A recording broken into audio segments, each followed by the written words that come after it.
Chapitre 1. Le pacte blanc. Écoute-moi attentivement, cher apprenti, car ce que je vais te révéler transformera la manière dont tu vois ce petit cristal blanc que tu as dans ta cuisine. Il y a de nombreuses années, quand j'étais encore jeune et que je croyais que les mystères de l'univers se trouvaient uniquement dans les livres, j'ai été témoin d'un événement qui changea à jamais mon destin. C'était une nuit de nouvelle lune, lorsque mon maître m'emmena au cœur du désert. Apporte du sel, m'avait-il dit sans aucune explication.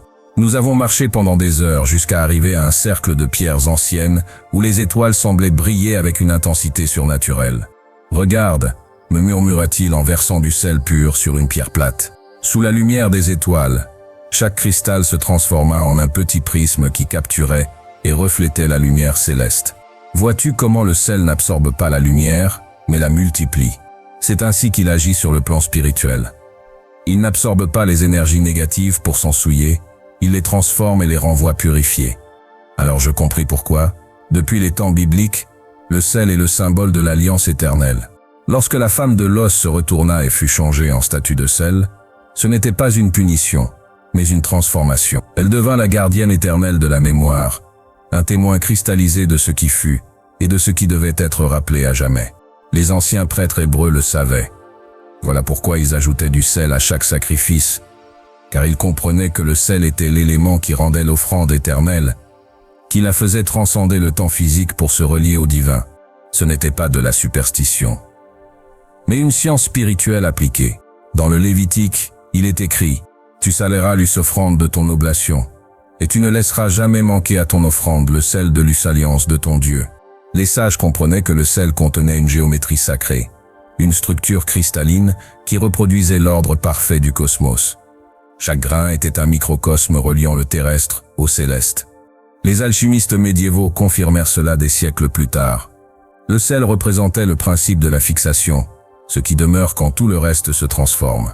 Alors que le soufre symbolisait la volatilité de l'esprit, et le mercure la fluidité de l'âme, le sel représentait le corps incorruptible, la substance capable de préserver l'essence divine dans la matière physique. Je vais te enseigner le premier secret pratique. Chaque matin, au réveil, place 3 grains de sel marin pur sous ta langue, tandis que fil se dissolvent lentement, répète en silence, que ma parole soit celle qui préserve la vérité et purifie le mensonge. Ce rituel simple activera en toi la capacité de parler avec un pouvoir spirituel, car tu auras établi un pacte conscient avec la géométrie sacrée du sel. Mais il y a quelque chose de plus profond. Lorsque le sel se dissout sous ta langue, il libère des ions qui activent directement ton système nerveux. Les anciens savaient que la langue contient des terminaisons nerveuses reliées directement au cerveau limbique, le siège de l'intuition. En consacrant cet acte par une intention spirituelle, tu transformes un processus chimique en rituel de puissance. Au cours de mes années de pratique, j'ai vu des personnes qui, en réalisant ce rituel quotidiennement, développaient une capacité extraordinaire à détecter les mensonges, à prononcer des paroles qui guérissent, à exprimer des vérités qui transforment les cœurs. Ce n'est pas de la magie, c'est l'activation consciente de potentiels endormis dans ta propre nature. Le sel ne ment pas, ne se corrompt pas, ne s'oublie pas. Voilà pourquoi Jésus a dit « Vous êtes le sel de la terre ». Il ne parlait pas d'assaisonner les aliments, mais de devenir des témoins incorruptibles du sacré, des gardiens de la vérité qui demeurent quand tout le reste s'efface. Souviens-toi de ceci.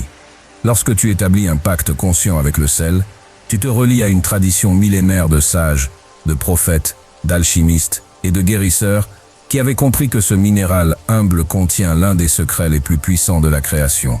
Ta parole deviendra comme le sel, préservatrice de la vérité, purificatrice du mensonge, éternelle dans son essence. Chapitre 2. Le feu qui préserve. Le sel contre la corruption du corps et de l'islam.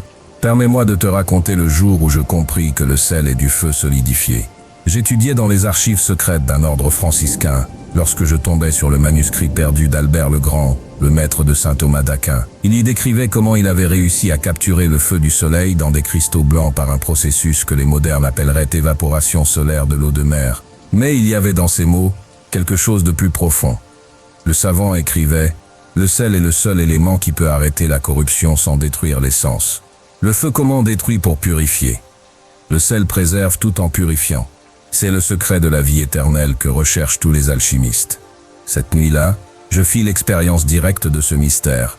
J'avais une blessure à la main, infectée après un accident de laboratoire, et les remèdes habituels n'avaient aucun effet. La chair était devenue verdâtre, exhalait une odeur putride, et je craignais que la gangrène ne s'étende. Je me souvins des paroles du manuscrit, et je préparais une solution concentrée de sel marin pur, avec de l'eau distillée. En plongeant ma main blessée dans le liquide, je sentis comme si des milliers de petits soleils entraient en contact avec ma chair corrompue. Ce n'était pas seulement une sensation physique, c'était comme si chaque cristal de sel devenait un petit foyer qui ne consumait que l'impur, laissant intact ce qui était sain. La douleur fut intense au début, mais ensuite une impression de propreté absolue m'envahit, comme si ma chair se souvenait soudainement de son état originel de pureté. Au lever du jour, l'infection avait totalement disparu. La peau nouvelle possédait une vitalité étrange, comme si elle avait été renouvelée au niveau cellulaire. La cicatrice qui resta brillait d'un éclat subtil, comme si elle contenait des cristaux microscopiques de lumière solidifiée. C'est alors que je compris pourquoi les anciens Égyptiens utilisaient le sel pour momifier. Ils ne se contentaient pas de préserver le corps physique.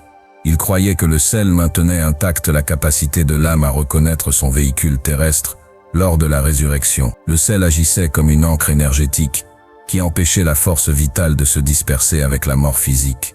Les moines du désert connaissaient cela intimement. Saint Antoine le Grand et les pères du désert jeûnaient avec de l'eau et du sel pendant des semaines, car ils savaient que, tandis que le jeûne éliminait l'inutile du corps, le sel empêchait que l'essentiel ne se perde.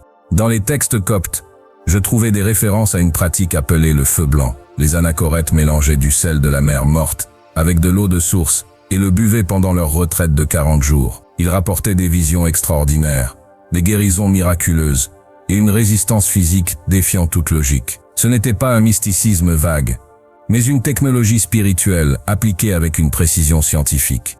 Les médecins persans du Xe siècle avaient déjà documenté que les plaies lavées avec de l'eau salée guérissaient 3 fois plus vite que celles traitées par d'autres méthodes. Mais il y avait quelque chose qu'ils ne pouvaient expliquer. Les cicatrices issues de blessures soignées, avec du sel, gardaient une sensibilité énergétique particulière, comme si le sel avait laissé un réseau cristallin permanent qui renforçait ce point du corps pour toujours. Voici ton deuxième secret pratique, mais utilise-le avec révérence. 1 fois par semaine, de préférence lors de la lune décroissante, dissous une cuillerée bombée de sel marin non raffiné dans un verre d'eau pure. Avant de boire, tiens le verre entre tes mains et visualise chaque cristal de sel comme une étincelle de feu. Bois lentement, en sentant comment chaque gorgée porte ce feu cristallisé jusque dans chacune de tes cellules. Pendant que tu bois, répète mentalement que la corruption soit consumée et que mon essence demeure pure, que le feu du sel préserve mon temple en parfaite santé. Cette nuit-là, ton corps connaîtra un nettoyage profond au niveau cellulaire, et au réveil tu sentiras une vitalité renouvelée qui vient du plus profond de ton être. Mais écoute bien cet avertissement. Ce savoir doit être utilisé avec une intention pure. Le sel ne préserve pas seulement le bon, il peut aussi cristalliser et perpétuer le mauvais si ton cœur abrite la haine, la vengeance ou la malveillance. Voilà pourquoi les anciens disaient que ton âme soit pure avant de toucher le sel sacré, car il multipliera tout ce que il trouve en toi. J'ai vu des cas où des personnes aux intentions impures ont utilisé ces rituels et ont expérimenté l'effet contraire. Leurs maladies se sont intensifiées, leurs émotions négatives se sont cristallisées, leurs problèmes se sont perpétués. Le sel est un amplificateur neutre. Il magnifie aussi bien la lumière que l'ombre qu'il trouve en ton intérieur. Peut-être sens-tu déjà ton corps vibrer différemment rien qu'en connaissant ce secret. Tu remarques que ton sang semble soudainement se rappeler sa nature océanique et saline. Plus tard, tu découvriras pourquoi le sel et l'eau forment le mariage le plus puissant de la création, et comment tu peux utiliser cette union pour te guérir à des niveaux que tu croyais impossibles. Le feu blanc s'est éveillé dans ta conscience. Tu sais maintenant que tu portes des cristaux de lumière solidifiés dans chaque goutte de ton sang. Chapitre 3, les vaisseaux et le sel. Là où l'eau et le sel s'unissent, naît l'océan primordial, d'où toute vie a émergé, et vers où toute vie retourne pour se renouveler.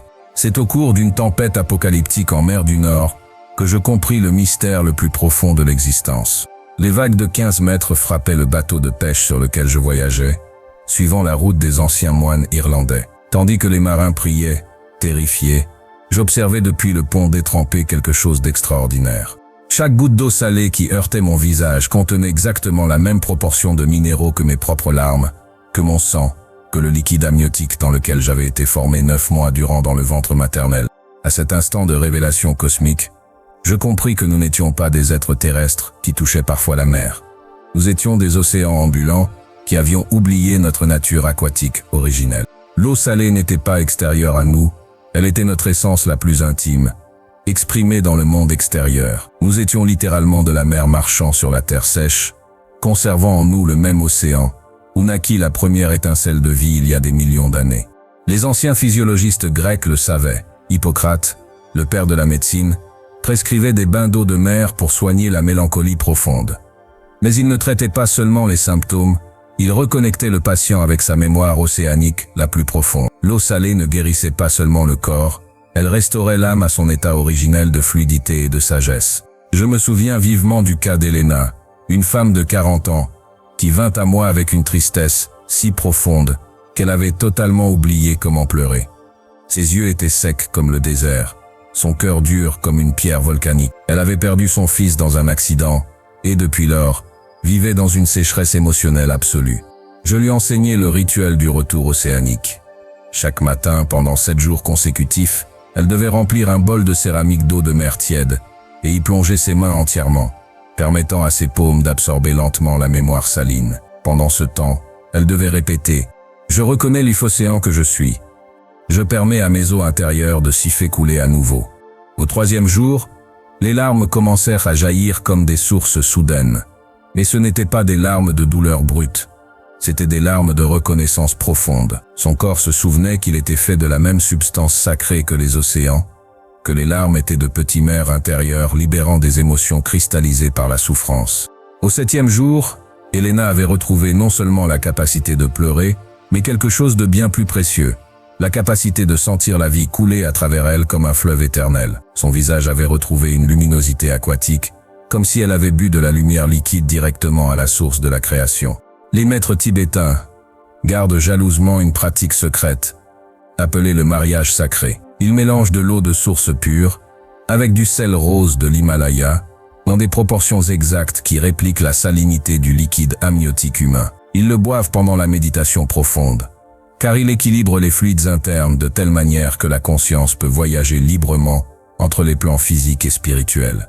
Dans les manuscrits de la mer morte, j'ai trouvé des références aux buveurs de l'eau vive, une secte d'Esséniens qui avait découvert comment préparer un élixir d'eau et de sel, leur permettant de maintenir la clarté mentale pendant des jeûnes extrêmes de 60 jours. Ce n'était pas de la simple survie, c'était une technologie pour accéder à des états de conscience normalement inaccessibles. Ton 3e secret pratique est le plus puissant jusqu'ici, mais aussi le plus délicat. Prépare ton propre océan intérieur sacré. Dans un récipient de cristal transparent ou de céramique pure, mélange 8 parts d'eau de source avec une part de sel marin non raffiné. La proportion doit être exacte, elle imite la salinité parfaite du liquide amniotique dans lequel tu as été conçu. Chaque matin, avant toute nourriture ou boisson, tiens le récipient entre tes mains à la hauteur du cœur. Sens comment le liquide vibre avec ton pouls, puis bois une petite gorgée, mais conscient. Tandis que l'élixir touche ta langue, visualise chaque cellule de ton corps se reconnectant à la sagesse océanique primordiale, endormie depuis ta naissance. Après 30 jours de cette pratique, tu auras restauré la communication entre ta conscience et ton corps à un niveau que tu croyais perdu pour toujours. Mais il y a plus encore. Cette eau salée préparée avec une intention consciente devient un élixir de guérison universel. Tu peux l'utiliser pour laver des plaies récalcitrantes, pour purifier énergétiquement des lieux chargés de négativité, ou pour consacrer des objets que tu souhaites emplir de pouvoir spirituel. L'eau garde la mémoire. Le sel préserve cette mémoire pour l'éternité. En les unissant consciemment, tu crées une archive liquide de ton intention la plus pure, un élixir qui se souviendra de ton dessein guérisseur longtemps après que toi-même l'aies oublié. Le mariage de l'eau et du sel est le fondement de toute véritable alchimie, car il reproduit le moment originel de la création, lorsque l'Esprit divin se mouvait sur les eaux primordiales. Les eaux de ton être ont rappelé leur origine divine. Le mariage sacré a été consommé en ton intérieur. Chapitre 4. Le sel de la terre. Dans les grottes de Qumran, parmi les rouleaux de la mer morte que les archéologues préfèrent garder secrets, je découvris quelque chose qui changea à jamais ma compréhension du pouvoir prophétique. Il s'agissait de multiples références aux mangeurs de sel, ou gardiens du pacte blanc, une secte secrète de prophètes, qui avaient découvert comment utiliser le sel pour amplifier de manière exponentielle leurs capacités visionnaires et guérisseuses. Ce n'étaient pas de simples ascètes errants dans le désert, mais de véritables scientifiques spirituels qui avaient décodé l'un des secrets les plus profonds de l'existence. Le sel ne préserve pas seulement la matière physique, il amplifie aussi la capacité du système nerveux humain à recevoir des informations provenant de dimensions supérieures de la réalité. Le prophète Élisée le démontra lorsqu'il guérit les eaux amères de Jéricho. Les textes bibliques disent simplement qu'il y jeta du sel. Mais il y a bien plus dans cette phrase apparemment anodine. Élisée n'ajouta pas seulement du sel à de l'eau contaminée. Il transforma la structure moléculaire du liquide par un processus que la science quantique moderne commence à peine à entrevoir. Il changea l'information vibratoire portée par l'eau, reprogrammant sa mémoire cellulaire. Et c'est pourquoi les Écritures affirment que les eaux furent guéries jusqu'à ce jour, comme si l'effet était permanent, éternel. Ce n'était pas un miracle inexplicable, mais une technologie spirituelle appliquée avec une précision absolue. Au fil de mes recherches dans des monastères orthodoxes de Grèce, j'ai découvert que tous les véritables prophètes avaient une caractéristique commune, que les historiens ont négligée: ils pratiquaient tous une forme de jeûne salin. Il ne s'agissait pas simplement de s'abstenir de nourriture pendant des jours ou des semaines, mais de remplacer l'alimentation solide par de petites quantités de sel pur dissous dans de l'eau bénite. Cela leur permettait de maintenir un équilibre électrolytique parfait, tout en purifiant leur système nerveux, jusqu'à atteindre des états de conscience normalement inaccessibles à l'esprit humain. Le sel agissait comme un conducteur parfait entre leur conscience individuelle et la conscience cosmique universelle. J'expérimentais moi-même cette pratique pendant 40 jours dans le désert d'Atacama, l'endroit le plus aride de la planète, où l'air lui-même semble vibrer d'une pureté originelle. Les 7 premiers jours furent une purification physique extrême. Mon corps élimina des toxines accumulées durant des décennies. Mais après la 2e semaine, quelque chose d'extraordinaire commença à se produire. Les visions affluèrent comme des torrents de lumière liquide. Je voyais le passé et l'avenir comme des paysages que je pouvais parcourir à volonté. Je comprenais des langues que je n'avais jamais étudiées. Les plantes du désert me parlaient dans des langages de couleurs et de vibrations. Mais le plus frappant était la guérison. En touchant les gens, je percevais immédiatement quels organes avaient besoin d'équilibre et comment les restaurer. Ce n'était pas une hallucination due au jeûne, mais l'activation de capacités dormantes dans l'ADN humain, des capacités que le sel éveille lorsqu'il est utilisé avec la bonne intention et le juste savoir. Les prophètes anciens n'étaient pas des êtres surnaturels. C'étaient des humains qui avaient appris à utiliser le sel comme une clef maîtresse pour ouvrir des portes de perception normalement scellées. Moïse le savait lorsqu'il décréta que tous les sacrifices devaient contenir du sel. Ce n'était pas un simple rite symbolique, mais une technologie destinée à créer un champ énergétique permettant la communication directe entre le plan humain et le plan divin. Le sel agissait comme une antenne cristalline, syntonisant la fréquence exacte nécessaire à la révélation prophétique. Les kahunas hawaïens avaient une pratique semblable. Ils mélangeaient du sel volcanique noir avec de l'eau de pluie recueillie sur des feuilles de taro, puis la buvaient en méditant face à l'océan pendant les nuits de pleine lune. Ils rapportaient des états de conscience où ils pouvaient voir les connexions énergétiques entre toutes les formes de vie, prédire des séismes et des éruptions volcaniques, et guérir des maladies incurables par une simple prière et l'imposition des mains.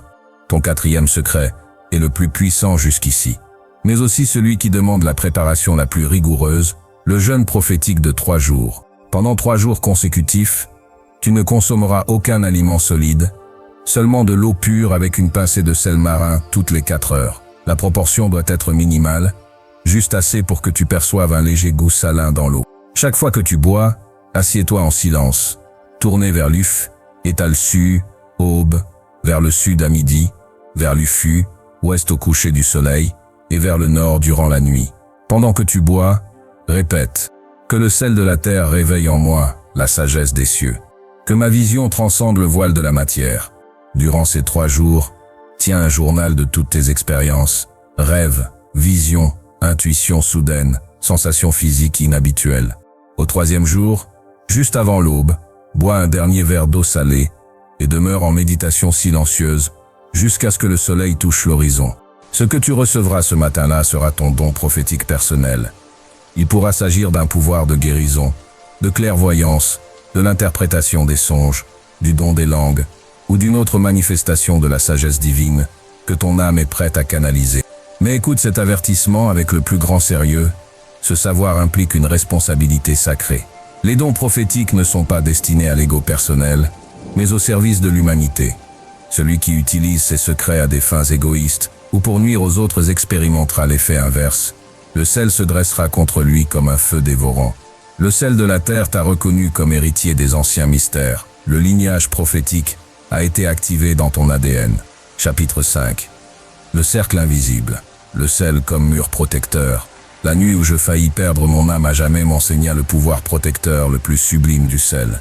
J'enquêtais dans une maison abandonnée à Salem, dans le Massachusetts, où selon les archives locales, des rituels de magie noire avaient eu lieu au XVIIe siècle. Ce que les historiens n'avaient pas noté, c'est que cette maison restait un portail actif vers des dimensions habitées par des entités qui se nourrissent de la terreur et du désespoir humain. J'étais entré sans aucune protection, me fiant uniquement à mon savoir académique. Grande erreur. À minuit, quand la température chuta soudainement de 15 degrés, je sus que j'avais réveillé quelque chose qui aurait dû rester endormi. Les ombres commencèrent à bouger indépendamment de toute source de lumière, et une présence si malveillante qu'elle m'en coupait la respiration commença à se matérialiser dans la pièce principale. Je sentis cette entité tenter de pénétrer mon esprit, cherchant des souvenirs douloureux pour les amplifier jusqu'à la folie. Mon cœur se fembala dangereusement, mes mains se mirent à trembler, et une voix qui ne s'était pas la mienne murmura à mon oreille. « Ton âme nous appartient désormais. » Dans ce moment de terreur absolue, je me rappelais les enseignements de mon maître sur le sel protecteur. Les mains tremblantes, mais déterminées, je sortis de ma poche le petit sachet de sel marin que je portais toujours sur moi. Je commençai à le répandre en un cercle parfait autour de mon corps, tout en répétant les paroles de pouvoir apprises dans les manuscrits coptes. Par le sel de la terre et la lumière du ciel, je déclare cet espace sacré et inviolable. L'effet fut instantané et spectaculaire. L'entité malveillante recula comme si elle avait touché du feu liquide, émettant un son mêlé de cris de rage et de plaintes de défaite. L'air à l'intérieur du cercle devint tiède et lumineux, tandis qu'à l'extérieur persistait le froid surnaturel et les ombres menaçantes. Je restai dans ce cercle jusqu'à l'aube, protégé par un mur invisible, mais absolument impénétrable. Cette expérience me poussa à enquêter intensivement sur les propriétés protectrices du sel dans toutes les traditions ésotériques du monde. Je découvris que, des temples de Salomon au monastère tibétain, des cercles druidiques aux rituels vaudous, toutes les traditions authentiques utilisaient le sel comme élément de protection suprême contre les forces hostiles, visibles ou invisibles. Les exorcistes catholiques médiévaux ne réalisaient jamais un rituel sans tracer auparavant un cercle de sel consacré autour du possédé. Ce n'était pas de la superstition. Ils avaient découvert que le sel génère un champ électromagnétique spécifique qui interfère avec les fréquences sur lesquelles opèrent les entités parasitaires du plan astral. Le sel ne protège pas seulement le corps physique, il crée une barrière dimensionnelle qui préserve l'intégrité de l'âme. Dans les archives secrètes du Vatican, je trouvais le manuel du cardinal Belfort, un exorciste du XIVe siècle qui documenta plus de 300 cas de délivrance démoniaque. Dans chaque succès, il avait employé la même technique, un double cercle de sel béni, l'un intérieur pour protéger le possédé, l'autre extérieur pour contenir l'entité, jusqu'à son renvoi dans sa dimension d'origine. Mais la protection par le sel va bien au-delà des cas extrêmes de possession. Les guérisseurs mapuches du Chili répandent du sel aux quatre coins d'une maison lorsqu'ils y détectent des énergies malsaines. Les chamans sibériens portent des sachets de sel du lac Baïkal pour se protéger des dévoreurs d'âmes des forêts profondes. Les moines zen japonais purifient leurs temples avec du sel marin à chaque nouvelle lune pour éloigner les influences qui perturbent la méditation. Lors de mes voyages en Inde, je rencontrai un sadhu qui avait vécu 40 ans dans des lieux où nul autre ne pouvait passer une seule nuit, cimetières maudits, temples abandonnés, où avaient eu lieu des sacrifices humains, grottes habitées par des esprits vindicatifs. Son secret était simple, mais puissant. Chaque soir, il traçait un cercle de sel de l'Himalaya autour de son lieu de méditation et récitait 108 fois le mantra protecteur, Om Namak Swaha. Je salue le sel sacré. Il m'enseigna que le sel ne fonctionne pas par lui-même comme un talisman magique, mais qu'il amplifie l'intention protectrice de celui qui l'utilise. Quand tu traces un cercle de sel avec une foi sincère et un dessein pur, ton énergie personnelle se combine avec les propriétés cristallines du sel pour créer un bouclier énergétique qui repousse automatiquement tout ce qui vibre sur les fréquences de la peur, de la haine, de la destruction. Ton cinquième secret est une technique de protection qui peut te sauver la vie dans des situations allant des attaques psychiques aux rencontres avec des personnes mal intentionnées. On l'appelle le cercle des 4 gardiens. Chaque soir, avant de dormir, dépose une petite poignée de sel marin dans chaque coin de ta chambre. En le faisant, visualise chaque monticule comme un gardien de lumière cristalline, veillant sur cet espace durant toute la nuit. Ensuite, avec un peu plus de sel, trace un cercle invisible autour de ton lit, en marchant dans le sens horaire et répète « Sel de la terre, sel de la mer, protège mon sommeil jusqu'à vos réveils. » Pendant ton sommeil, ton âme sera protégée des attaques astrales, des cauchemars induits, du vampirisme énergétique et de toute forme d'interférence psychique. Mais il y a plus ceux qui pratiquent régulièrement cette technique développent une sensibilité particulière qui leur permet de détecter les personnes ou les lieux chargés d'énergie négative et ainsi d'éviter des situations dangereuses avant qu'elles ne surviennent. Pour les urgences extrêmes, il existe le grand cercle. Avec du sel dans ta main dominante, trace un cercle physique autour de ton corps, en répétant sur une voix ferme. Par le pouvoir du sel sacré, je déclare cet espace inviolable, que aucune force hostile ne puisse y pénétrer, que toute malveillance soit rejetée et renvoyée à son origine, multipliée par 3. Ce grand cercle peut rester actif jusqu'à 3 jours et protège non seulement contre les attaques surnaturelles, mais aussi contre la violence physique, les accidents, les maladies contagieuses et la manipulation psychologique. C'est le bouclier ultime pour ceux qui marchent sur des chemins périlleux ou qui œuvrent à la guérison d'autrui. Souviens-toi, la protection la plus puissante vient de la combinaison du sel pur, d'une intention claire et d'un cœur pur. Si tu portes la peur en ton cœur, le sel amplifie cette peur. Si tu portes l'amour et la foi, il amplifie cette force jusqu'à te rendre inexpugnable. Chapitre 6. Les larmes et le sel. Des larmes qui purifient des blessures cachées. Dans chaque larme vit un océan de guérison, car l'âme pleure avec le même sel que Dieu utilisa pour créer les mers primordiales. Il y avait une fillette de 8 ans dans un orphelinat de Bucarest qui n'avait jamais pleuré.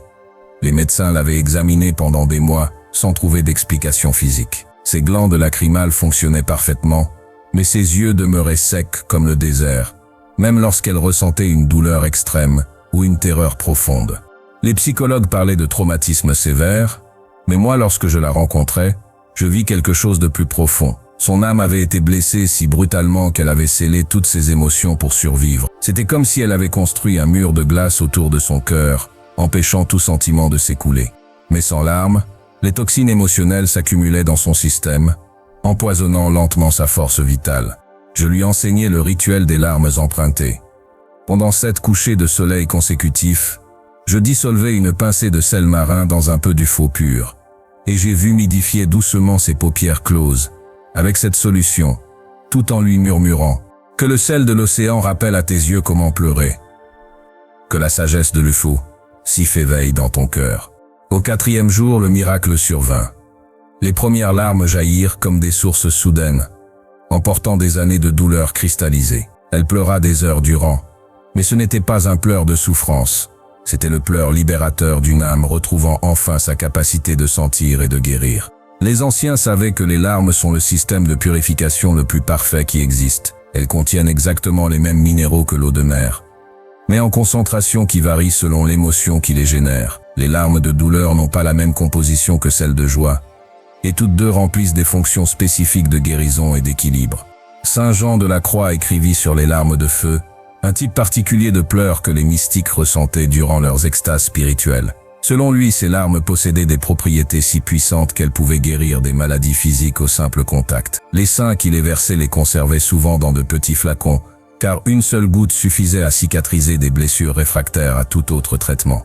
Au Tibet, je rencontrais des moines qui pratiquaient la méditation du pleur sacré. Ils se concentraient sur la compassion universelle, jusqu'à ce que les larmes coulent spontanément, non pas comme une tristesse personnelle, mais comme une expression pure de l'amour divin pour tous les êtres qui souffrent. Ces larmes de compassion semblaient laver non seulement leur propre karma, mais aussi celui de ceux qui les recevaient. Ton 6e secret est délicat, mais profondément guérisseur, le rituel de purification lacrymale. Quand tu sens que tu portes en toi des émotions toxiques, que tu n'y arrives pas à libérer, prépare un petit bol du faux, pur et ajoute-y 3 grains de sel marin en répétant « Seul sacré, Aide mon âme à pleurer ce qui doit être pleuré, à libérer ce qui doit être libéré. Tiens le bol à la hauteur de ton cœur et permets aux émotions de couler naturellement. Si les larmes viennent, laisse-les tomber dans l'eau salée. Si elles ne viennent pas, humidifie tes paupières avec la solution et visualise le sel réveillant ta capacité naturelle de guérison émotionnelle. À la fin, verse le contenu du bol dans la terre, rendant à la planète les émotions transformées. Ce rituel ne libère pas seulement les traumatismes accumulés, il restaure la connexion entre ton cœur et ta capacité de ressentir authentiquement. Ceux qui le pratiquent régulièrement développent une intelligence émotionnelle extraordinaire et une résistance naturelle à la dépression et à l'anxiété. Pour les blessures de l'âme les plus profondes, il existe la technique des larmes de sel. Mélange une de tes propres larmes, née de toute émotion véritable, avec une pincée de sel marin, dans une petite cuillère en argent ou en cristal. Bois ce mélange en visualisant la blessure émotionnelle que tu veux guérir. La combinaison de ta propre salinité lacrymale et du sel océanique crée un élixir personnalisé qui peut accéder au traumatisme enfoui dans les recoins les plus profonds de ton subconscient. Souviens-toi, le véritable pleur n'affaiblit jamais, il fortifie toujours. Quand tu pleures avec du sel conscient, tu participes au même processus que l'océan utilise pour se purifier éternellement. Tes larmes sont de petites mers qui lavent les rivages de ton âme. Sens-tu comme quelque chose se libère dans ta poitrine, rien qu'en lisant ces mots? À présent, tu découvriras le secret le plus profond de tous, pourquoi le sang et le sel forment la combinaison la plus puissante que connurent les alchimistes, et comment tu peux l'utiliser sans danger pour des transformations que tu croyais impossibles. Les portes de ton cœur se souviennent désormais de s'ouvrir. Le sel de tes larmes connaît à présent son pouvoir guérisseur. Chapitre 7. Le sang et le sel. Le secret des alchimistes. Le sang est du sel liquide animé par le feu divin, et celui qui comprend cette union sacrée possède la clé de la transmutation perpétuelle. Dans les sous-sols interdits du château de Vincennes, je découvris le laboratoire secret de Nicolas Flamel, l'alchimiste le plus énigmatique de l'histoire. Parmi ses instruments rouillés et ses parchemins jaunis, je tombais sur son journal le plus intime, écrit dans un code qu'il me fallut des années à déchiffrer. La révélation finale me coupa le souffle. Flamel avait découvert que la pierre philosophale n'était pas une substance extérieure, mais la transformation consciente de son propre sang par des rituels spécifiques utilisant du sel marin. Le sang humain, écrivait-il avec une encre dorée, contient la même proportion de sel que l'océan primordial où la vie est née. Mais ce sel sanguin peut être activé par des techniques secrètes jusqu'à devenir l'élixir d'immortalité recherché par tous les sages. Les alchimistes médiévaux le savaient. Le sang n'est pas seulement un liquide qui transporte l'oxygène, mais le véhicule physique de l'âme, et son composant salin agit comme conducteur entre la conscience et la matière. Voilà pourquoi les rituels de sang étaient considérés comme les plus puissants et les plus dangereux. Ils pouvaient transformer la nature même de l'être humain. Au monastère de Montserrat, je rencontrai le frère Anselme, un moine qui, à 90 ans, avait la vitalité d'un homme de 40. Son secret, qu'il me confia sur son lit de mort, était une pratique héritée des alchimistes cathares. À chaque pleine lune, il piquait légèrement son doigt index et mélangeait une goutte de son sang avec du sel marin pur, créant ce qu'il appelait le sacrement du renouveau. Ce mélange microscopique, il le diluait dans de l'eau bénite et le buvait en répétant « Que mon sang se souvienne de son origine divine, que le sel éveille dans mes veines la jeunesse éternelle de l'Physame ». Après 60 années de cette pratique, son sang avait acquis des propriétés régénératives extraordinaires, des blessures cicatrisées en quelques heures, il résistait aux maladies et sa clarté mentale augmentait avec l'âge au lieu de diminuer. Les Templiers gardaient un secret semblable dans leurs initiations les plus élevées. Les chevaliers du cercle intérieur pratiquaient un rituel appelé le pacte du sel et du sang. Ils mêlaient une goutte de leur sang à du sel de la mer morte et la conservaient dans un médaillon d'argent qu'ils portaient sur le cœur. Ce mélange agissait comme un talisman de protection absolue au combat, et comme élixir de guérison pour des blessures mortelles. Durant les croisades, les médecins arabes rapportèrent des cas inexpliqués de Templiers, survivant à des plaies qui auraient dû leur être fatales. Les chirurgiens ne comprenaient pas pourquoi le sang de ces guerriers coagulait, et se régénérait bien plus vite que la normale. Le secret résidait dans le sel activé, qui circulait dans leurs veines, transformant leur sang en élixir vivant de guérison. Ton 7e secret est le plus puissant, mais aussi celui qui requiert la plus grande révérence, la consécration sanguine. Une fois par an, de préférence le jour de ton anniversaire, Réalise ce rituel de régénération cellulaire complète, avec une aiguille d'argent préalablement stérilisée. Prélève une goutte microscopique de sang de ton annulaire, le doigt du cœur selon les alchimistes. Mélange-la immédiatement avec une pincée de sel marin pur, dans une cuillère en argent ou en cristal. Ajoute 3 gouttes d'eau distillée et remue avec une baguette de cristal, tout en visualisant chaque cellule de ton corps se renouvelant totalement. Bois ce mélange alphi-aube, lorsque le premier rayon de soleil touche ton visage, et répète « Que mon sang soit renouvelé par le sel de l'origine, que chaque cellule se souvienne de sa perfection originelle, que mon corps soit un temple digne de l'Issam immortel qui l'y habite. » Pratiqué une fois l'an, avec une absolue révérence, ce rituel peut ralentir considérablement le vieillissement, renforcer le système immunitaire et créer une résistance naturelle aux maladies dégénératives.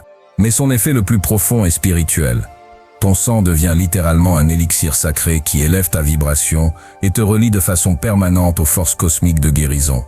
Pour la guérison d'urgence, les alchimistes utilisaient aussi le sel sanguin externe. Ils mélangeaient une goutte de sang du patient avec du sel marin et appliquaient ce mélange directement sur des blessures graves. La combinaison créait un champ régénératif si puissant qu'il pouvait ressouder des os fracturés, refermer des plaies profondes et restaurer des tissus apparemment perdus à jamais. Avertissement sacré, ce savoir ne doit être employé qu'avec pureté de cœur et intention noble. Le sang mêlé au sel, utilisé à des fins égoïstes ou malveillantes, peut créer des liens karmiques destructeurs qui persistent à travers plusieurs incarnations. Les véritables alchimistes juraient de n'utiliser ces secrets que pour la guérison et l'élévation spirituelle. Sens-tu ton propre sang réagir à ces révélations? Perçois-tu comme quelque chose d'ancestral s'éveille dans tes veines? À présent, tu découvriras pourquoi le sel peut agir comme cristal de mémoire vivante, gardant des vibrations et des intentions pendant des siècles. L'alchimie sacrée s'est éveillée dans ton courant sanguin. Tu portes désormais en toi l'élixir de la transformation. Chapitre 8. La mémoire de la pierre blanche. Le sel comme cristal qui garde les vibrations. C'est dans les mines de sel de Wilicka, en Pologne, que je compris que le sel possède une mémoire. Ces cathédrales souterraines de cristal blanc ont été vénérées pendant plus de 1000 ans, non seulement pour leur beauté, mais aussi pour quelque chose que les mineurs percevaient sans pouvoir l'expliquer. Certaines chambres de sel semblaient se souvenir des prières des générations de pèlerins qui avaient visité ces lieux. Un vieux mineur polonais, dont la famille avait travaillé dans ces galeries depuis 5 générations, me conduisit à une chambre secrète, appelée la bibliothèque du silence. Les murs de sel cristallin brillaient d'une lumière intérieure impossible, et l'air vibrait d'une résonance qui semblait contenir les échos de milliers de prières murmurées à travers les siècles. « Écoute » me souffla-t-il en pressant son oreille contre le mur salin. Le sel ne s'oublie jamais. Il garde chaque mot, chaque intention, chaque larme que fille a touchée. Lorsque je fis de même, j'entendis quelque chose qui changea ma compréhension à jamais. Un murmure cristalline qui semblait contenir des fragments de prières en langue perdue, des lamentations de mères pour leurs enfants disparus, des remerciements de malades guéris miraculeusement. Les physiciens quantiques modernes ont confirmé ce que les sages anciens pressentaient. Les cristaux de sel possèdent une structure moléculaire capable de stocker des informations vibratoires pour des durées indéfinies. Chaque grain agit comme une mémoire cristalline microscopique, capable d'enregistrer et de reproduire des schémas énergétiques précis. Dans les archives de l'Université de Prague, je trouvais les travaux du Dr Vlad Kans, un chercheur du 19e siècle qui avait documenté plus de 200 cas de sel parlant, des cristaux de sel, qui une fois dissous dans de l'eau distillée, produisaient des sons spécifiques, correspondant aux émotions des personnes qui les avaient touchés auparavant. Les druides celtes connaissaient ce secret. Ils l'utilisaient pour créer des pierres témoins, des cristaux de sel marin placés sous la langue de mourants, afin de capturer leurs dernières paroles et pensées. Ces pierres étaient conservées dans des cercles sacrés et consultées comme des oracles, car on croyait qu'elles contenaient la sagesse accumulée des ancêtres. Au Tibet, je découvris que les lamas du monastère de Rongbuk utilisent du sel de prière. Pendant des décennies, les moines spécialisés méditent en tenant des cristaux de sel de l'Himalaya, tout en récitant des mantras spécifiques. Ces cristaux deviennent si saturés de vibrations sacrées qu'une simple pincée dissoute dans du thé peut induire un état méditatif profond chez des personnes qui n'ont jamais pratiqué la méditation. Le processus fonctionne parce que le sel agit comme un conducteur parfait entre l'intention consciente et la réalité physique. Lorsque tu tiens du sel en priant, en méditant ou en visualisant, les cristaux enregistrent littéralement la fréquence de tes pensées. Plus tard, quand ce même sel entre en contact avec de l'eau ou est ingéré, il libère cette information directement dans ton système nerveux. Ton 8e secret est la création de ton propre cristal de mémoire personnelle. Choisis un cristal de sel marin de la taille d'un grain de raisin et tiens-le entre tes paumes 20 minutes par jour pendant une semaine entière. Pendant ce temps, concentre toute ton intention sur une qualité spécifique que tu désires développer. Courage, sagesse, compassion, clarté mentale, force de volonté. Visualise cette qualité comme une lumière d'une couleur particulière qui coule de ton cœur vers le cristal. Imagine chaque cellule de sel saturée de cette vibration. Au 7e jour, ton cristal de mémoire sera complet. Lorsque tu auras besoin d'activer cette qualité à des moments précis, dissous une infime pincée du cristal sous ta langue. Le sel libérera instantanément la fréquence que tu y as programmée, te donnant un accès immédiat à cet état de conscience. Un seul cristal peut durer des années, et sa puissance augmente avec le temps. Pour la guérison de traumatismes profonds, il existe la technique du cristal absorbant. Tiens du sel marin dans ta main, tout en revivant consciemment le souvenir traumatique, permettant au sel d'absorber toute la charge émotionnelle négative. Ensuite, dissous ce sel dans de l'eau courante et laisse-la l'emporter. Le traumatisme perdra peu à peu son emprise sur toi, car le sel aura extrait et neutralisé son information vibratoire toxique. Les alchimistes de la Renaissance créaient de véritables bibliothèques de sel, collections de cristaux exposés à différents types de savoirs pendant des mois ou des années. Ils possédaient du sel qui avait écouté des lectures de textes médicaux, du sel imprégné de musique céleste, du sel ayant absorbé les vibrations de pierres précieuses particulières. Ces bibliothèques cristallines leur permettaient d'accéder instantanément à des connaissances complexes, simplement en ingérant le sel correspondant. Souviens-toi, le sel ne se contente pas de garder l'information, il l'amplifie et la purifie. Si tu programmes du sel avec des intentions nobles, il deviendra de plus en plus puissant. Si tu l'exposes à des pensées négatives, il multipliera aussi cette négativité. Voilà pourquoi les maîtres anciens insistaient. Seuls les cœurs purs pouvaient travailler avec du sel conscient. Perçois-tu comme les cristaux de sel autour de toi réagissent à tes pensées pendant que tu lis ces mots? Les cristaux de ton destin ont commencé à enregistrer cette révélation. Ta mémoire et celle du sel sont désormais devenues une seule. Chapitre 9. La saveur de l'esprit. Le sel comme métaphore de l'ifame éveillée. Dans un petit monastère zen des montagnes de Kyoto, je rencontrai le maître Takeshi, un moine de 80 ans, qui avait consacré toute sa vie à une pratique apparemment simple. Manger chaque matin, avec une conscience absolue, un seul grain de sel. Pendant 60 années, il avait accompli ce rituel sans jamais manquer un seul jour. Et le résultat était extraordinaire. Il pouvait goûter les émotions des gens, détecter les maladies avant qu'elles ne se manifestent physiquement, et percevoir la qualité spirituelle de tout aliment simplement en le regardant. Le sel réveille la véritable saveur de toute chose, m'expliqua-t-il en déposant cérémoniellement un minuscule cristal sur sa langue. Mais lorsque tu cultives la conscience de la saveur du sel, tu éveilles le goût de l'euphisame. Alors tu peux goûter la vérité, le mensonge, la pureté, la corruption, les fiamours, la peur. Tout a une saveur pour celui qui a éduqué son palais spirituel. Il m'enseigna que les 5 saveurs de base reconnues par la science moderne ne sont que la surface d'une réalité bien plus profonde. La saveur salée n'active pas seulement des récepteurs sur la langue, elle active aussi des centres de conscience dans le cerveau qui demeurent habituellement endormis. Le sel est la seule saveur qui nous relie directement à la mémoire primordiale de l'océan où la vie est née. Durant les semaines qui suivirent, je pratiquais sa technique.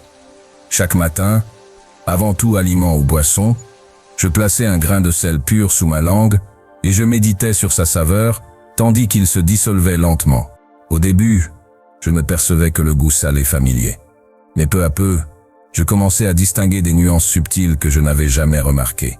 Le sel de l'Himalaya avait un goût qui évoquait les montagnes et les cieux infinis. Le sel marin portait en lui la saveur de toutes les créatures qui avaient vécu dans l'océan. Le sel de source murmurait des secrets de cavernes et d'eaux souterraines cachées. Chaque type de sel racontait une histoire différente, portait une information précise sur son origine et son voyage jusqu'à ma langue. Mais le plus révélateur survint ensuite. Je commençais à percevoir que les gens aussi avaient des saveurs spirituelles distinctes. Ceux qui mentaient constamment dégageaient un goût amer que je pouvais sentir à distance.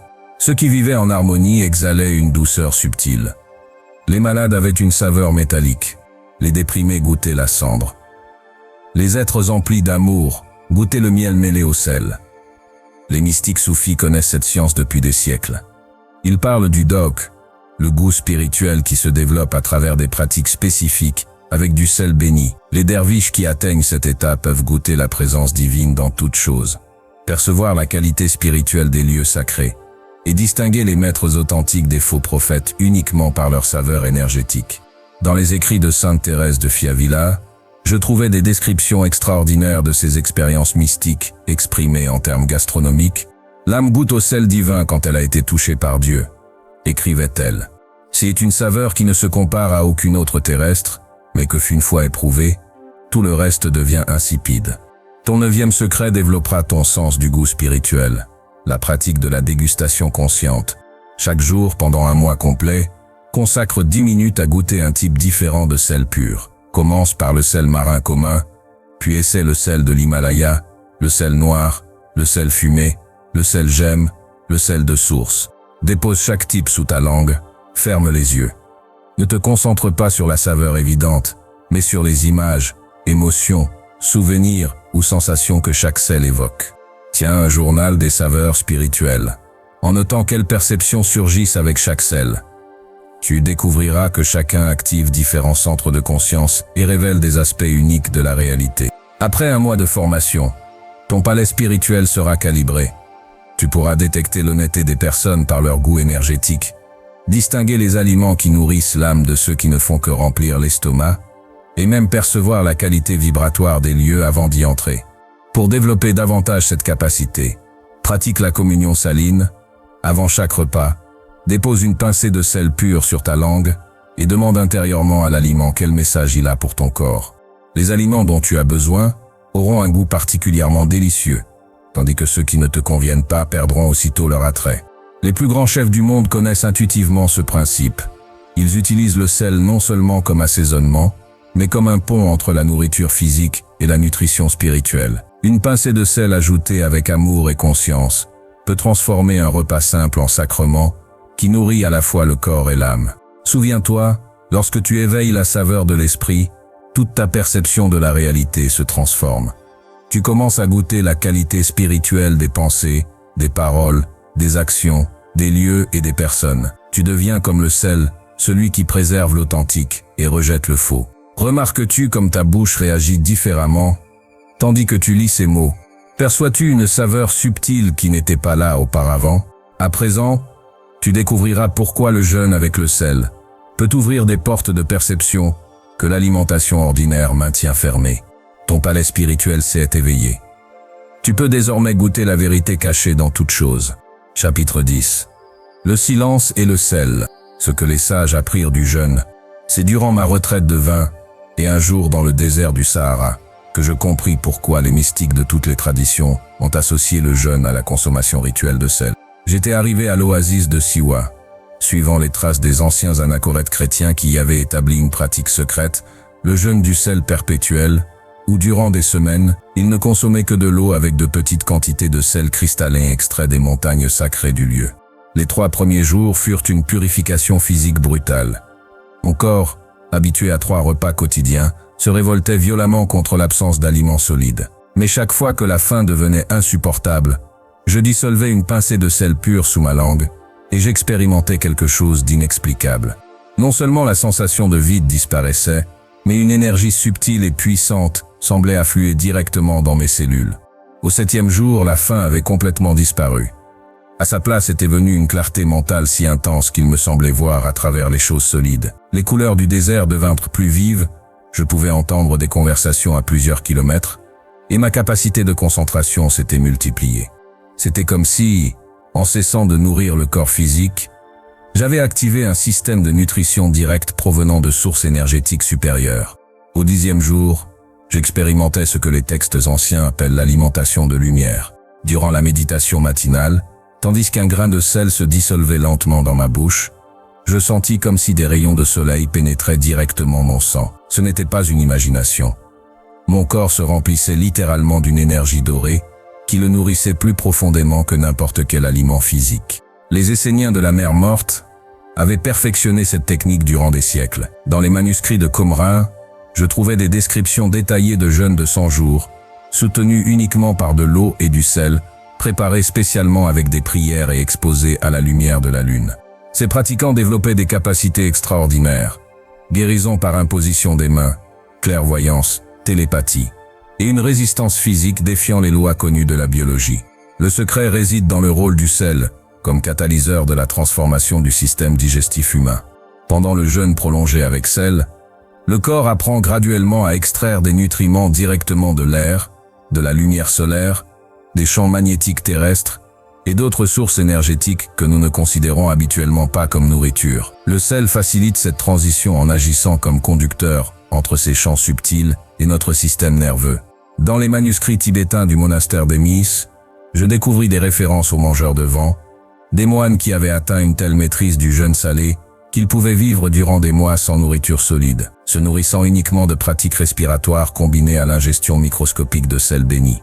Ces maîtres développaient une luminosité physique visible, comme si leur corps avait appris à transformer directement la lumière en substance vivante. Durant mon propre jeûne au Sahara, j'expérimentais des niveaux de perception que je croyais impossibles.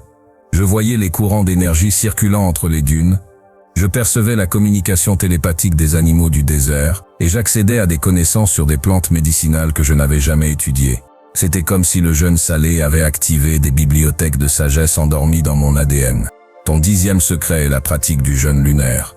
Une fois tous les 3 mois, lors de la nouvelle lune, pratique un jeûne de 3 jours, en ne consommant que de l'eau pure, avec une pincée de sel marin, toutes les 6 heures. La quantité de sel doit être minimale, juste assez pour activer tes récepteurs gustatifs, sans surcharger ton système.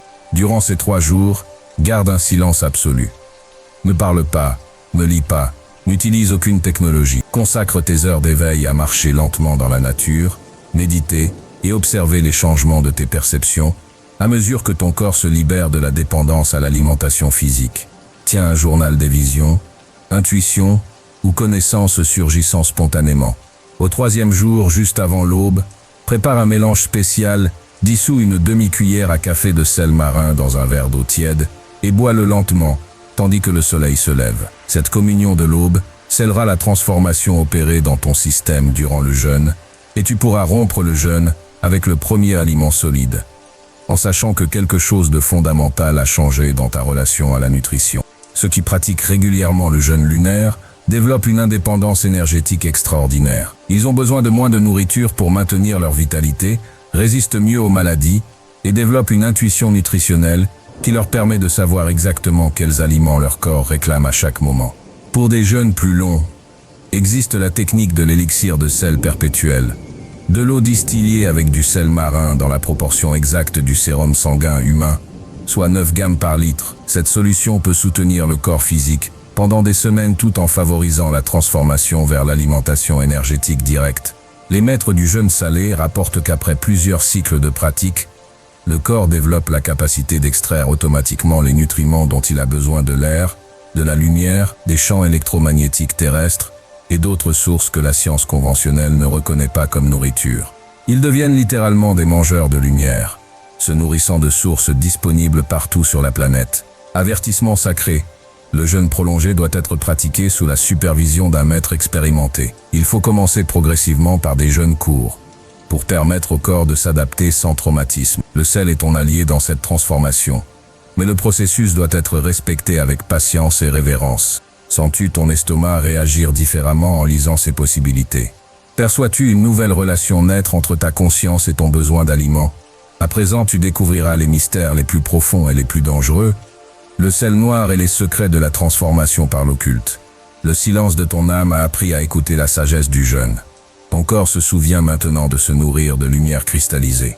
Chapitre 11.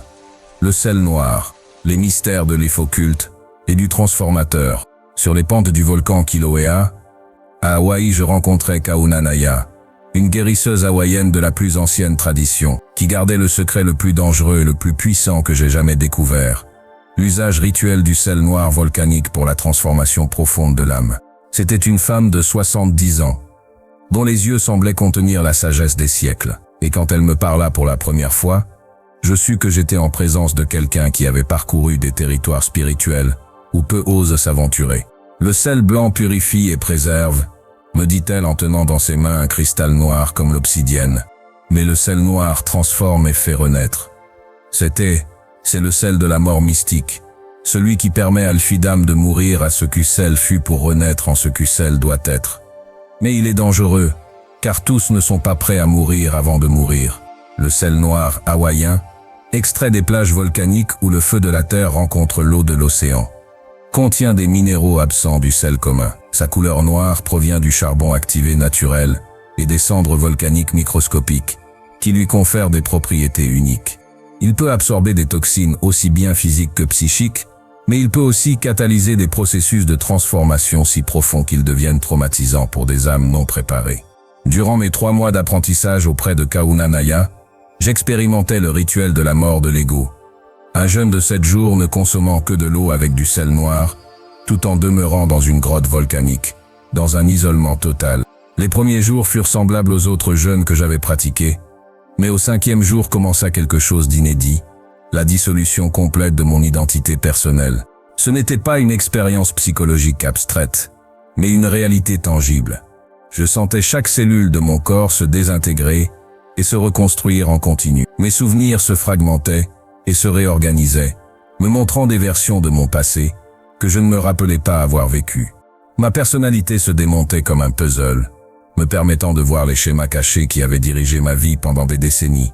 Au 6e jour, je vécus ce que je ne peux décrire que comme une mort consciente. Ma conscience se sépara complètement de mon corps, et je pus l'observer d'en haut, immobile et sans respiration durant des périodes qui semblaient durer des heures. Mais il n'y avait aucune peur, seulement une paix océanique, comme si j'étais enfin rentré chez moi après un très long voyage. Au 7e jour, quand Kahuna Naya me retrouva dans la grotte, je n'étais plus la même personne que celle qui y était entrée. J'avais mouru à des schémas de comportement qui m'avaient limité depuis l'enfance. J'avais libéré des traumatismes ancestraux inscrits dans mon ADN, et j'avais accédé à des aspects de ma véritable nature restés cachés pendant des décennies. Le sel noir t'a conduit dans l'utérus volcanique de la terre-mère, m'expliqua-t-elle en préparant un mélange spécial pour sceller la transformation. Là tu as été décomposé jusqu'aux faux éléments fondamentaux, puis reconstruit selon le dessein originel de ton âme. Maintenant, tu es enfin celui que tu devais être, sans les distorsions accumulées en chemin. Les alchimistes médiévaux connaissaient un processus similaire, qu'ils appelaient le nigredo, ou la grande œuvre noire, la décomposition totale de la matière première, avant sa transmutation en or spirituel. Ils utilisaient du sel noir, extrait des cendres de plantes spécifiques brûlées lors d'éclipses lunaires, car ils croyaient qu'il contenait le pouvoir de la mort transformatrice. Dans les textes gnostiques, je trouvais des références aux communicants du sel sombre, une secte secrète qui utilisait le sel noir de la mer morte pour induire des expériences de mort initiatique. Ces initiés rapportaient des rencontres directes avec les aspects obscurs de leur psyché, la libération de karmas ancestraux et l'accès à des connaissances normalement réservées après la mort physique. Ton 11e secret est le plus puissant, mais aussi le plus dangereux de tous, le rituel de la nuit obscure de l'âme. Il ne doit être pratiqué qu'une seule fois dans la vie, et uniquement lorsque tu sens que tu as atteint un point où la transformation radicale est plus nécessaire que la survie de ton ego actuel. Lors de la nouvelle lune de ton anniversaire multiple de 7, 21, 28, 35, 42, etc. Procure-toi du vrai sel noir, sel hawaïen, sel noir de Chypre, ou encore sel marin, mélangé à du charbon activé naturel.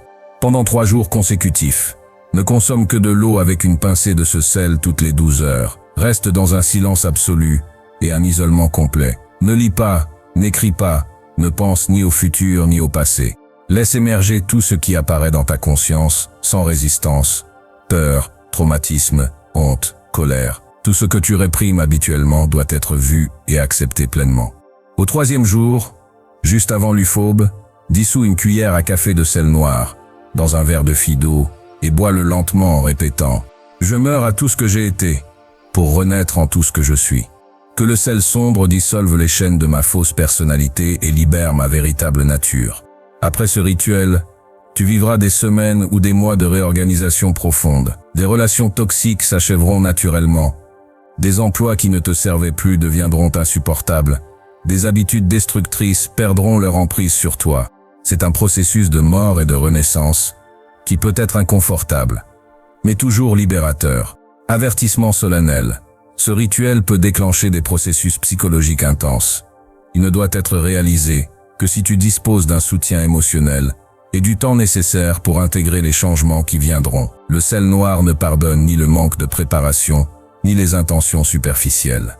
Certains expérimentent des visions de vie passée, des rencontres avec des entités ancestrales, une compréhension soudaine des schémas karmiques familiaux, ou l'accès à des talents et connaissances insoupçonnés. D'autres traversent des périodes de confusion, de désorientation temporaire, ou la nécessité de redéfinir totalement leur identité et leur but de vie. Sens-tu comme quelque chose de profond s'agite en toi rien qu'à la lecture de ces mystères? Perçois-tu l'appel d'une transformation allant bien au-delà de ce que tu croyais possible? Dans la partie finale, tu découvriras comment le sel unit définitivement le corps et l'âme dans le sceau de l'éternité. Le sel sombre a reconnu en toi un candidat à la grande transformation. L'utérus volcanique du renouveau t'attend quand tu seras prêt. Chapitre 12. Le sceau de l'If-éternité. Le sel comme lien ultime entre le corps et l'Iftam. C'était au sommet du mont Sinaï, là où Moïse reçut les tables de la loi, que je vécus la révélation finale sur le mystère du sel. Après avoir gravi la montagne de nuit, je m'assis seul avec un petit récipient de sel marin pur que j'avais porté depuis des années comme un talisman silencieux. Quand les premiers rayons de l'Iphobe illuminèrent les rochers rouges, je répandis ce sel sur la terre nue et je prononçai ces mots. Que ce sel soit le sceau entre mon corps et mon âme. Que rien ni personne ne puisse jamais rompre cette alliance éternelle. À cet instant, je sentis comme si la terre, le ciel, mon corps et mon âme fusionnaient en un seul être. Le sel, dissous dans la rosée du matin, pénétra dans la terre et dans mes mains simultanément. Et je compris que je venais d'établir un pacte non seulement avec ma propre essence, mais avec l'univers tout entier. Depuis ce jour, je ne connus plus jamais la peur de la mort, car je savais qu'au moment de quitter ce monde, le sel de mon corps me guiderait à travers les royaumes invisibles, préservant mon identité essentielle pour l'éternité. Les anciens appelaient cela le sceau de l'éternité, un rituel par lequel l'âme s'assure que même après la dissolution du corps, sa mémoire, sa conscience et son essence divine demeurent intactes. Les pharaons d'Égypte furent enterrés avec de grandes quantités de sel, non pas seulement pour préserver leur corps, mais pour garantir que leurs âmes reconnaîtraient leur véhicule physique au moment de la résurrection. Les Esséniens scellaient leurs initiations suprêmes par un repas de pain, d'eau et de sel, symbolisant l'union éternelle entre le terrestre, le spirituel et l'immortel. Les premiers chrétiens pratiquaient encore le baptême du sel. Avant que l'UFO ne touche le front de l'eufinitier, on déposait une pincée de sel dans sa bouche en disant « Reçois le sel de la sagesse éternelle ». Puis seulement venait l'UFO du baptême. Les alchimistes du Moyen-Âge concluaient leurs travaux, non pas par l'or, mais par le sel. Pour eux, le véritable or était l'âme immortelle scellée dans la matière, grâce à la conscience éveillée. Ton dernier secret, le 12e, est le plus simple et le plus profond, le rituel du sceau éternel. Un seul jour dans ta vie, de préférence lors de ton anniversaire le plus significatif, par exemple à tes 33 ans, à la moitié de ton existence ou à une date marquée par une profonde transformation intérieure, tu prépareras ce sceau. Procure-toi du sel marin pur, non raffiné, et un petit bol en cristal. Au lever du soleil, place une poignée de sel dans le bol, tiens-le contre ton cœur et répète 3 fois. Par ce sel, je scelle mon alliance éternelle. Mon corps et mon âme resteront unis à travers toutes les dimensions. La mort ne sera que feu un passage, et mon essence demeurera intacte. Ensuite répands ce sel sur la terre, rendant ton sceau non seulement individuel, mais universel, car tu auras uni ton destin au cycle éternel de la création. Ce rituel ne se répète pas. Il est unique, comme ta propre vie. Une fois accompli, il demeure actif pour l'éternité. Et ton âme portera ce sceau dans tous les mondes qu'elle parcourra après ce plan terrestre. Ainsi se conclut le chemin des 12 secrets du sel. Tu as appris que ce cristal apparemment simple est en réalité un purificateur des mensonges et un protecteur de la vérité, un feu cristallisé qui préserve la vie, un miroir de l'If-océan primordial en toi, un activateur de dons prophétiques, un mur invisible contre les forces hostiles, un canal pour les larmes guérisseuses, un catalyseur de la transmutation du sang, une mémoire cristalline qui garde tes intentions, une saveur qui révèle la vérité spirituelle, un allié dans les jeûnes de lumière, une porte de mort et de renaissance à travers le sel noir. Et enfin, le sceau éternel qui unit ton corps et ton âme au-delà du temps et de l'espace. Désormais, chaque fois que tu verras un grain de sel, souviens-toi que tu tiens entre tes mains un fragment de l'infini, une clé qui ouvre les portes les plus secrètes de la création. Et ne s'oublie jamais ces paroles. Vous êtes le sel de la terre. Préservez, purifiez et scellez la lumière pour l'éternité.